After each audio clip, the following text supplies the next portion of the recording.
All right. Welcome. Thank you. It's your house. Yeah, exactly. How are you doing? Doing okay. Rushed today. Sorry, I'm It's okay. rushed. So It's probably a unique situation. You probably don't do a lot of inpatient therapy. What is it called? in home. Excuse me, I burped. Haley's gonna hate that. Yeah. Like you don't do client call, like where you go to their place. Yeah, I haven't done a lot of that for a long time. But you've done it before? A lot of people start out that way. Done it before. Isn't that called in-call? In home. Yeah. In home therapy. Yeah, but I mean in terms of like doctors where it's like House calls. Yeah, house calls. I'm old enough that I remember doctors making house calls. Isn't that wild? Yeah, I've never experienced that. Yeah. A different era. But yeah, it's okay. I was just watching the Minnesota boys state hockey tournament. Oh, yeah. That going on here at the XL? Yeah. Annual Minnesota tradition. I love it. Love watching it. It's a lot of fun. Mm-hmm. So yeah, I thought we'd start where we left off, which was as you were leaving. You asked, remember at the end of the last session, you're like, No. "Are you going to be okay?" Do you remember asking that? Yeah, I do remember asking that. Yeah. I thought that was a good, I've just been thinking about that. I think that was a good summary of sort of where we were, you know? And I appreciated you asking because, you know, you seemed to genuinely care. Yeah. And be genuinely concerned. Unlike me, huh? That was the first time Alex realized I had a pulse. No, I think it spoke to, I mean, I got the impression that you were concerned, not concerned, but you wanted to make sure. Yeah, you were having a deep moment. Yeah. And I was curious to hear your take. I went back and I listened to that session, that episode. Yeah. And it's interesting because... That dropped today? Yes. Huh. Yep. I'm sorry, we're Time is relative. Out, so yeah. I forgot about that. We exist in a vacuum. You're talking about the session that dropped on the 10th of March. March, correct.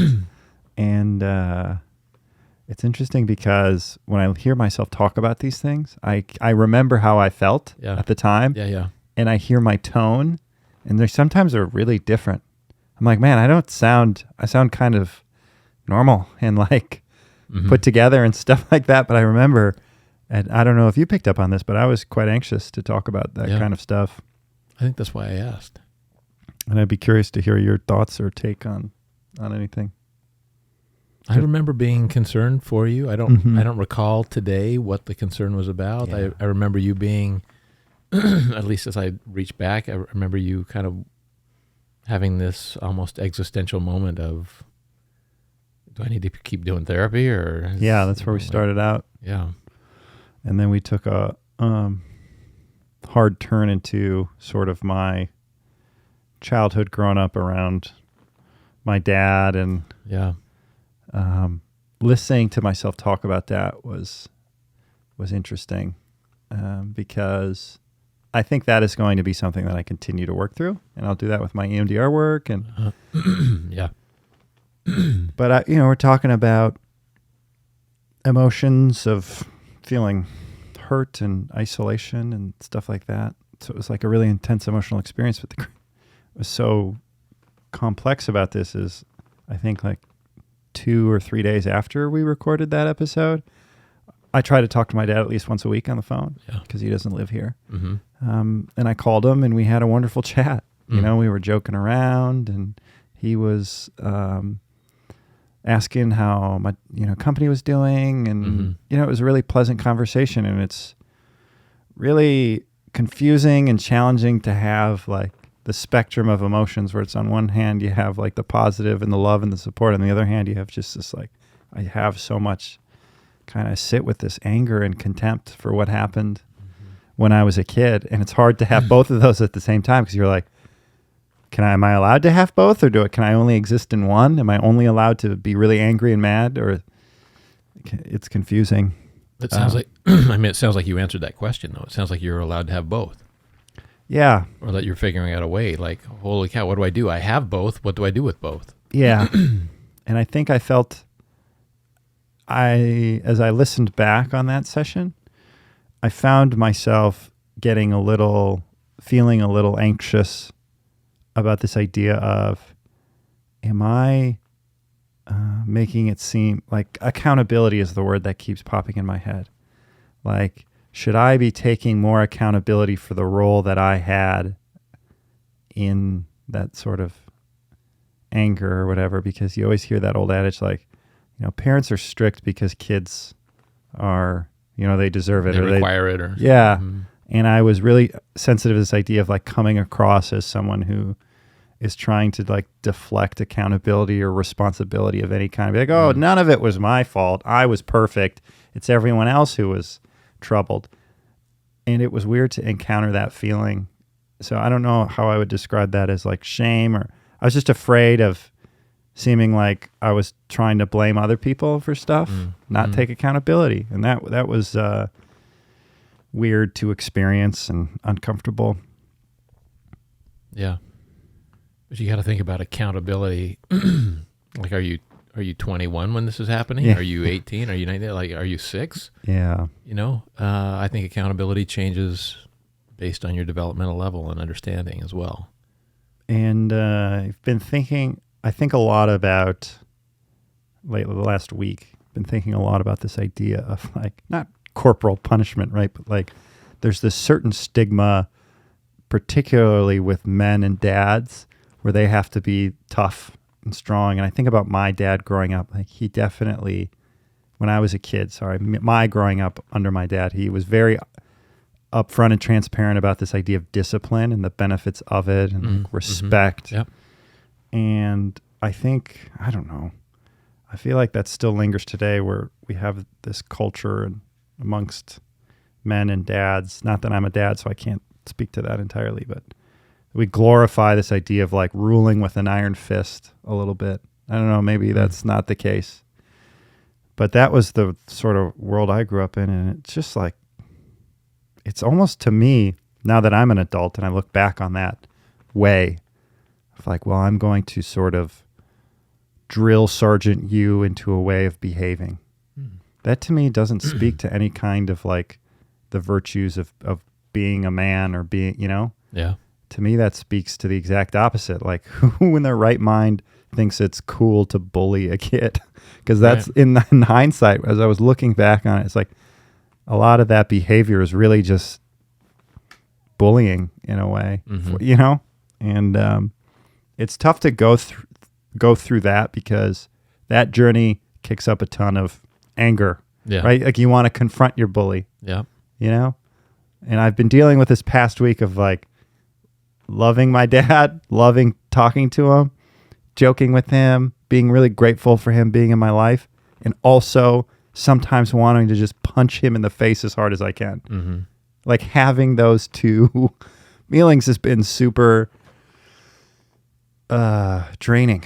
Not that I ever would, but like that, there's just that amount of anger and resentment sometimes when I think about, some of the stuff we talked about in the last episode. Yeah, and I think being able to have that conversation with your dad, like there's moments when I'm just totally filled with love, and there's these other times when I think about some of the events of our past that I just want to pound you in the face.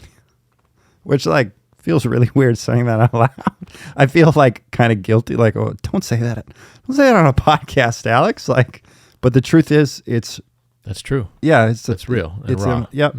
And it's there is anger, and there is contempt, and there is resentment. And those feelings are unpleasant to sit with, but they're there. Yeah. And I think for me, the last time that we spoke, I asked you those questions, toward the end. Are you okay? Are you going to be all right? Because I'm very aware that this is not just me and you in a room, that this is also your dad listening, or the potential for that is there. And whether he does or doesn't, I don't know. But you're talking to not just me, obviously. You're talking to an unknown audience. Of 2 or more people. Oh, way more, Dr. Steve. And your dad and your mom and your brother, like that there's all these people that you have relationships with who you're telling these things to. And in typical therapy, it'd just be me. So you wouldn't have to worry about and so, and I wouldn't worry as much about you because you didn't get. I mean, you got vulnerable in front of an unknown host of people. Yeah. One of which might have been your dad. Yep. Which is a little uncomfortable. But yeah, right. there's growth and discomfort. And also to... do you believe that?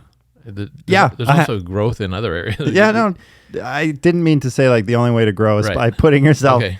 on a podcast to be judged publicly. But generally speaking, I think the intro I had, so after our sessions, I usually go back and record a little intro. Yeah. And I do that later, so I have time to reflect.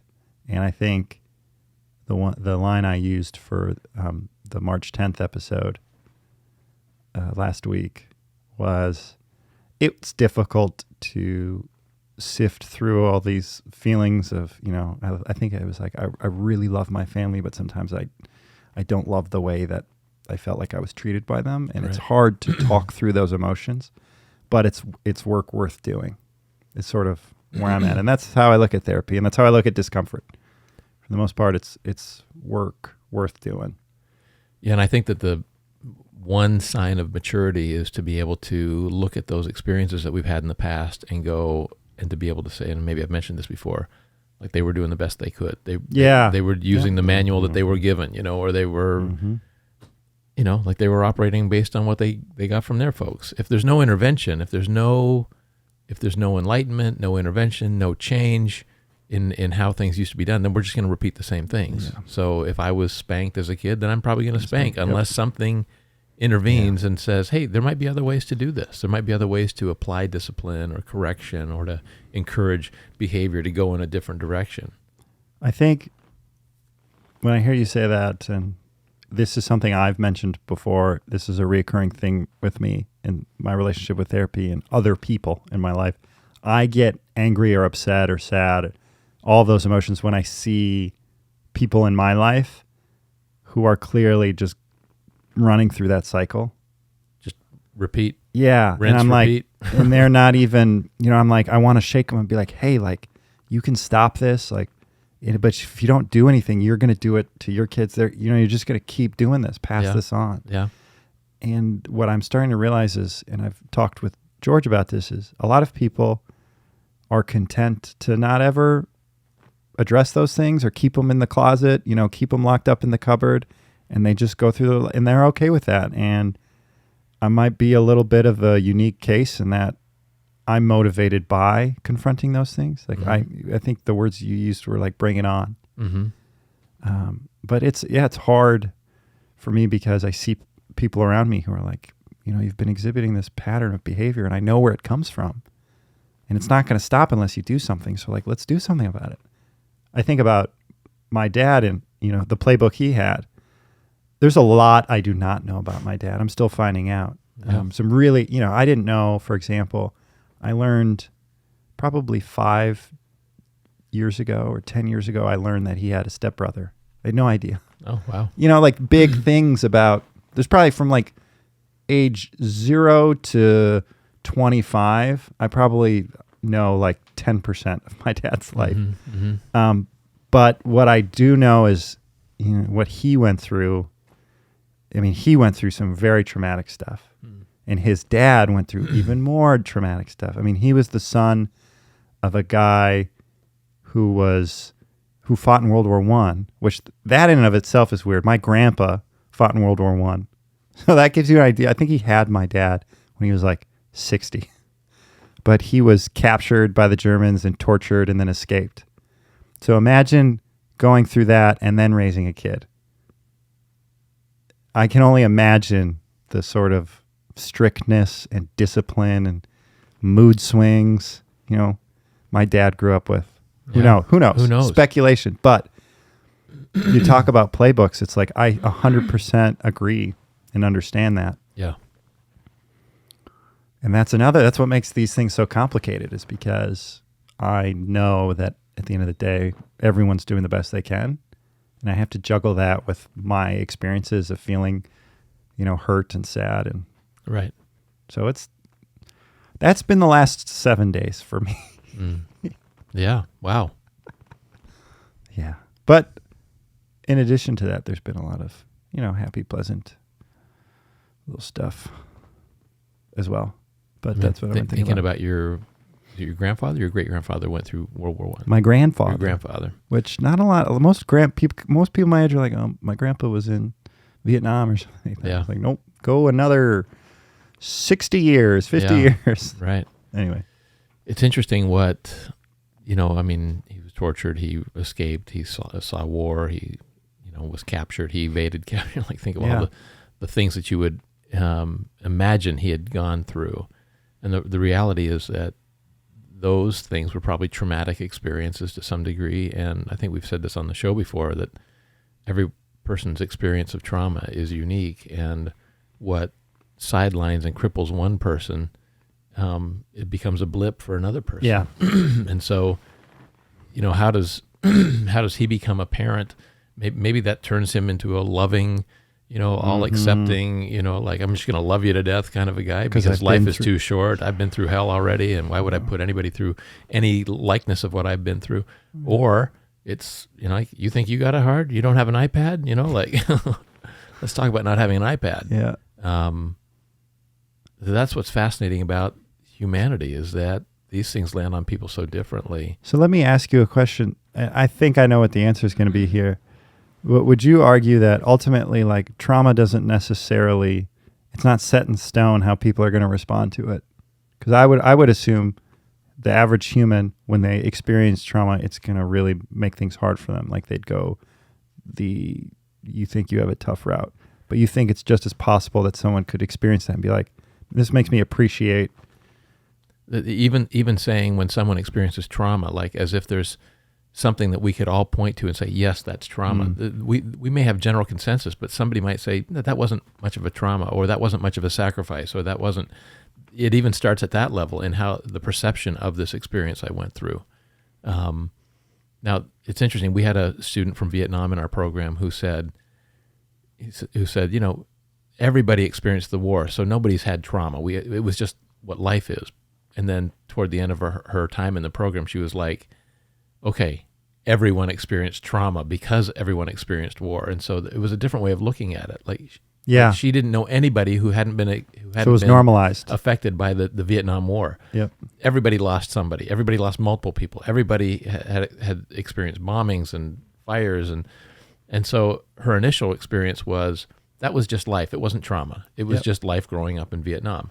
And then as she read more, learned more about how we process events that are scary to us, events that compromise our safety, she started then saying everybody had trauma, and we all deal with trauma differently. Yep.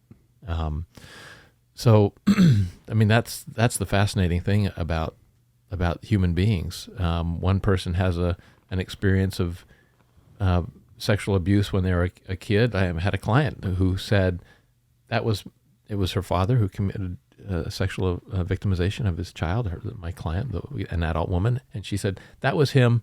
That was a crazy thing that he did. That has nothing to do with me. Yep, it happened to me, but that's no commentary on who I am. And the next person has the same experience and it ruins their life. And I don't know what makes the difference in somebody's experience versus another person's experience. Yep. Of the same kind of traumatic event, or what I would assume is the same traumatic event. That's so not fascinating because it's an unfortunate set of circumstances, but the student who grew up in Vietnam, it's so interesting that the whole community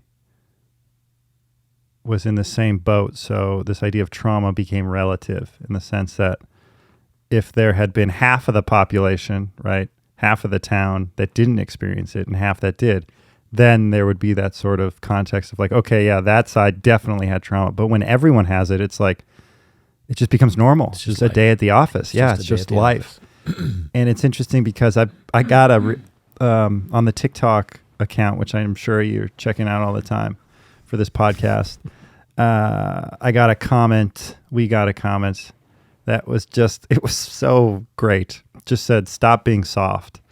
And it was a dude who commented it. And so you were being soft, or I was being soft? I was being soft. He basically was like, stop being soft. And, it's funny because it's like, oh, okay. And I think I replied with like, join us, my friend, or something like that. Like, come join us. But it reminds me of that because a possible scenario where that comment came from for this gentleman is he's looking back on his life, and perhaps what I was discussing was just a blip on the radar for what he had been through. Maybe, yeah. Right? And he was like, what you're talking about isn't trauma. It's just, a part of life. Growing up. Yeah. Part of being a guy. That's a Tuesday or something like that. I grew up with, such and such and such. So I just stopped being soft. That's like exactly the kind of person that I hope one day keeps listening to the podcast. It's like, actually, it might be kind of nice to talk about these things with a person. I think I'm gonna, slowly convert them. But it makes me think of that. And I am soft. That's okay. But I'm also very full of rage and anger. So you get both. Do you ever see yourself having a conversation with your dad about the both and the? Yeah, the way that, as I said, I re-listened to it over lunch, eating a delicious cheeseburger by My Burger. My Burger, serving delicious cheeseburgers since 2000. Still looking for a sponsor. And the way that you described it of it's exactly how you articulated it exactly how I would want to articulate it, which is, hey, I'm coming to you with these experiences. They were bad. There were also so many experiences that were good. None of these experiences, this isn't me trying to throw it in your face. This isn't me trying to yell, or this is me trying to process it and bring it to your attention. And, I'm paraphrasing, but just coming from a place of I love you. I respect you. I also felt hurt, and I need to share this with you, and I just need to know that you've heard me. Yeah. And I was like, damn, that would be so nice to have that conversation. And I'm very terrified to have it. The reason being, I'm afraid of being met with confrontation and defensiveness because I don't know how I would handle that. I'm afraid I'd go straight to rage, and because it would be so raw to share this pain and this hurt and be met with, that's your fault, because that's what I'm most sensitive about. Is it my fault? Is that what you're most afraid about that you'll get from him? Yeah, and I'm like, it's fear, and I know fear can be irrational, but I'm afraid my fear is based on evidence. Yeah, I'm pretty confident that's how it would go. I've had similar, it's really just the men in our family. I've had good conversations with my mom. Yeah. That even I have to sort of tiptoe around, but she's, we've had really good conversations about probably how my dad's rage affected her and how she had to deal with it. Yeah. But I've had conversations with my brother, not nearly as intense, but same thing. I mean, and that was, I feel like a test run for going to the, Bowser's castle to go deal with the boss. Mm-hmm. All of that said, yeah, I think, and again, the reason I fear this response of that's your fault is because that's deep down, I think that's a big reason why I'm in therapy, and I feel like a lot of stuff's I feel like this maybe is my fault, right? Mm-hmm. So when you have that mindset, it's like, okay, yeah, so are you familiar with this term, going one down versus one up? Yeah. I think that I don't go one down a lot. I'm in couples therapy, marriage counseling with Haley. Yeah. And our marriage counselor is like, yeah, Alex, you're definitely like a one-up kind of guy. Mm-hmm. Not like a one-up guy, but you're very forthright and confident, and, you bring it on, mm-hmm. But this is one element of me where I definitely can go to a one-down place, is thinking about okay, this was on me. And anytime I'm met with that from a caregiver, it's just super triggering. Yeah. So when I hear one down, I think it's a posture. It's a move of. I'm gonna get water. Okay. Okay. So when I hear one down, I think about opening the door for a possibility that you might be wrong, that your experience might not be the only way of thinking about it. what I hear you saying is it hits me a little differently. It's like you go into it almost knowing it was your fault instead of making room for the possibility that it might. Yeah. So when we help therapists, I mean, what a lot of people don't want to know is they don't want to think their therapist knows everything about them or whatever. So we try to be tentative, right? And assume a one down posture. And so I'll encourage therapists to say things like, hey, I may not be sure, but it seems this way to me. And that opens up room for conversation because that's me opening up the possibility that I've got it wrong, but I also want to let you know how I'm thinking about it. Yes. That makes sense. Yeah. But what you seem to be describing, it's hitting me a little different. It's almost as if you're saying, I would go into a conversation like that expecting to be told I was wrong. Yeah. That's my full expectation. That is correct. And that you have confidence in that expectation. Correct. Instead of I'm a little worried that it's going to get turned or flipped on me. I'm a little concerned. I'm sure. No, that's accurate. And I mean, is that your way of being like, why do you think that way? Stop being so soft. Okay, just to clarify, everyone, like Dr. Steve and I have a relationship and such where he can say that and it's not going to crush my psyche. But if your therapist ever says stop being so soft to you, just calmly stand up and walk out of the room. No, it doesn't mean that at all. But anyways, I look at it like, okay, I'm thinking about you and your dad. I think your job is to have this conversation with him someday. Yeah. Someday. I know. I think there's conversations you have to have with your mom as well, maybe with your brother as well. Have to? Do you have to? Probably not. You probably don't ever have to. But I think you would. I think you and your dad could shift the nature of your relationship by having a conversation initiated by you, not knowing how it's going to end up. And that's the other thing I'd encourage you to say is like, quit trying to figure out how it's going to go because they'll surprise you. He may say, you know what, Alex, I was at a really dark part of my life when I went off on you that way or in that time. Or, you know what, I just couldn't figure out how to be a dad. I figured like I was just a horrible dad to young kids. I feel like I'm a much better dad to older kids. Or, I mean, give him space to be able to, maybe he'll surprise you because it sounds like you're approaching this like the 6-year-old, like you're expecting to be told, okay, this is your fault. Dad's raging because it's your fault. And yeah, you were a hell of a kid to raise. And so not in a good way, but you were hell on wheels and we didn't know what to do with you. And you were always whiny I don't even know what he would say. Right. But I think being able to go and say, you can even set the stage. You can front load these conversations by saying, Dad, I want to have a conversation with you about things that went on when I was growing up. Yeah. Are you up for that? For however that might go? Well, what do you mean? Just tell me. Well, I'm worried. Like, I would feel comfortable being like, I'm afraid that what I'm going to say is going to make you think that I don't love you or that I'm angry with you. Perfect. But what I'm going to talk about is like serious. It's stuff that's been bothering me my whole life for a long time. Yeah. Yeah, that's perfect. Yeah. I don't want you to think by me having this conversation that I don't love you. And I don't think for a minute that you don't love me or that you didn't love me. Yeah. But there was stuff that went on. Yeah. I also kind of want to punch you in the face. Is that okay with you? Yeah. There's a part of me like, that's okay. I mean, I think it's okay to say those things. I wouldn't. There's a part of me that gets angry and rageful. I agree with you that, and I hear you too say, I don't, there's this idea of have. No one has to have this conversation. I want to have this conversation. Right. I am intimidated by having it, but I'm not I think a regret would be allowing that feeling of intimidation to get in the way of me doing it. Yeah. A regret is not doing something and it being the wrong thing. I think a regret is not doing anything at all. Yeah. And like we said last time, and then he passes away. Yeah, that's like have the conversation. The cliche thing. I mean, I've encountered that sentiment or I've seen those exact words or I've heard someone say something similar.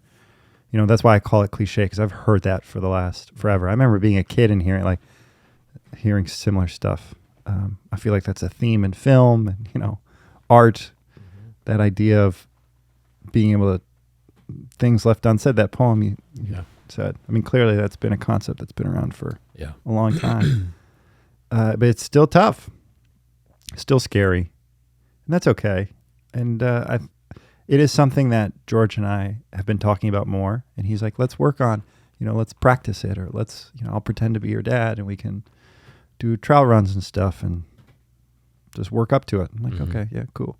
Or I could just kind of quasi talk about it on a podcast and maybe he'll listen and I'm just kidding. Sneak in the back door. Yeah. But yes, He may surprise you. I know. He may be like, I'm so glad you had the courage to talk about this, because there have been things that I didn't feel good about. That would be cool. Being your father, and I wish I had done things differently. And whatever. If it goes the exact opposite, then I'll, at least I can say, like, I could say, well, hey, I gave it a shot. Yeah. Which is much better than not trying at all. Right. Because I do agree, people change, circumstances change.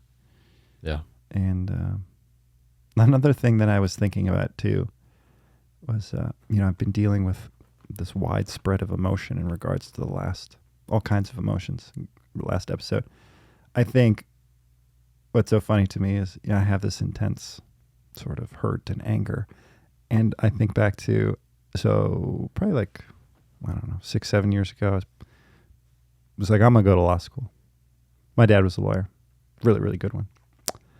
And I was like, I'm going to be a lawyer too. And I had to write my application essay.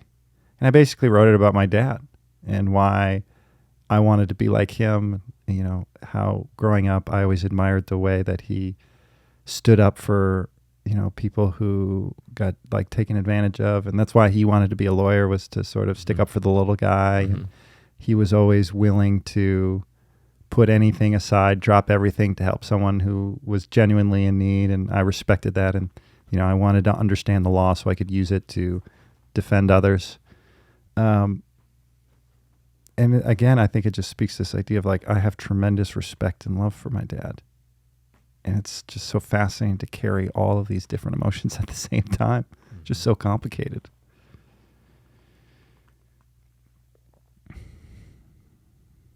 Yeah.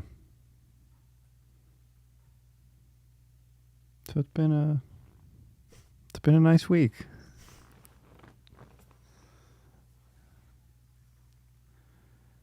My sense is that these things will continue to kind of rattle around in your head and play on your heart for a while. Yes, I agree. And I think the more that I have a hunch that the more I prep or prepare for having an actual conversation, the sort of more resolution or healing might come. How will you know when the right time is to have the conversation? Basically, when I start overanalyzing things, really, I'd like to have like a test run conversation in a safe space, but that's all I would need. Mm-hmm. The rest would be like, oh, you ready to? But haven't you been doing that with George? I have not like done a test. We haven't like sat down and played pretend, so to speak. Okay. And in fact, it was funny. The last session I had with George, I mentioned the podcast in the episode, and he's like, well, Alex, why don't we should do that.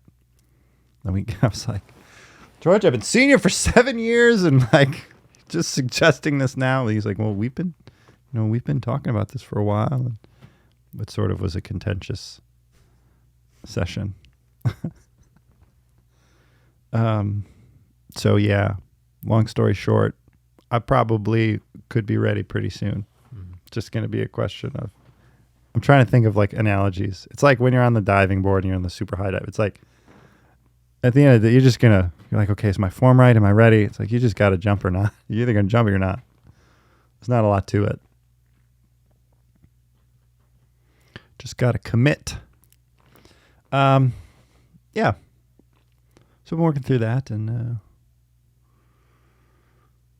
feeling it's tough, but it's work worth doing because, again, I find out a lot of stuff about myself along the way. And this is, I'm thinking, I'm conscious of our time. We probably need to be wrapping up, but sometimes in therapy, there's not a good wrap up point. There's like, you're in the middle of this battle with your heart and your head and trying to figure out, what's my next steps with my dad. Dreading this conversation, knowing I have to have it, knowing I want to have it. hopeful that it turns out good. And sometimes therapy ends when you're just not resolved yet. It's so interesting how many times I've brought relationship problems to George. Like, a relationship with a colleague, relationship with a family member, relationship with a friend, an issue that's really bothering me. And the response is like, well, have you talked to him about it? Mm-hmm. And that's always no.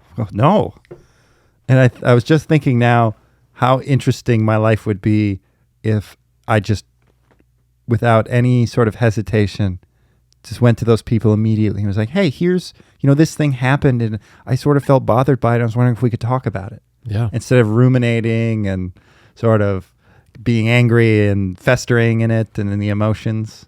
And playing out possible scenarios. Yeah. It's just so funny how the cycle goes. Well, this thing's bothering me and I don't want to be bothered by it, but I'm afraid to resolve it. So I'm going to think about it, which bothers me. Talk to other people about it. Yeah. It's just this vicious cycle. Right. The simple solution is the most intimidating and difficult. Mm-hmm. But all of my problems are like relationship ones.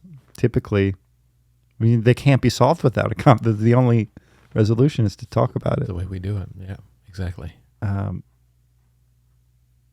I think some of the comments that I read in especially the TikTok's very active with comments, and people will be like, I have this problem, but I'm just afraid to talk to them about it. Mm-hmm. It's just this reoccurring thing with people. And it's a little comforting to know that other people feel that way, but also it's like, man, if only we could just do it, just not think about it, just talk to people. I think you can get there. Yeah. I think that's why I do therapy, because I think people can get there. All right. Well, we're going to wrap this up there. Yep. Good place. Because this is a great place to wrap up, even though unfinished. It seemed like there wasn't. We just found one right at the last second. A great, perfectly wrapped up in a bow. Well, thank you for your time, Dr. Steve. And thank you to all of our listeners, our legion of listeners. Way more than 2. Okay, good. Yeah. No, it's not even funny how many more there are. And to everyone else out there, stay happy.